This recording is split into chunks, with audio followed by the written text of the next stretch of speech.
शहदादपुर में additional director social welfare Wajid Ali Memon पारां social welfare office में जश्न आज़ादी के हवाले से एक तकरीब मुनक़िद कई वई, जंहिंमें असिस्टेंट कमिश्नर सांगर नाहिद हुसैन मीरानी ख़ास मेहमान तौर शिरकत कई।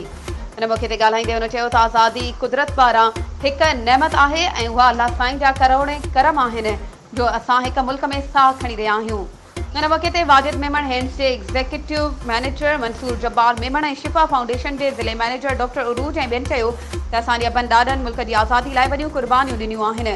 उन करे असां सभिनी खे मुतहिद थियणु घुरिजे। हिक क़ौम जी हैसियत सां असांखे मुल्क जी तरक़ी में पंहिंजो किरदारु अदा करणु घुरिजे त जीअं असांजो मुल्क मुआशी सिफ़ारती ऐं सियासी लिहाज़ सां वधीक मज़बूत थिए। उन मौक़े ते सीनियर सहाफ़ी अमीर बख्श बुर्दी, कतर चैरिटी जी राहिला ऐं ॿिया ऑफिसर पिणु मौजूदु हुआ। वधीक ख़बरूं ऐं अपडेट्स जे लाइ असांजे चैनल खे सब्सक्राइब कयो ऐं हा, बेल आइकन खे प्रेस करणु न विसारिजो त जीअं असांजी हर नई अचण वारी वीडियो तव्हां ताईं पहुची सघे।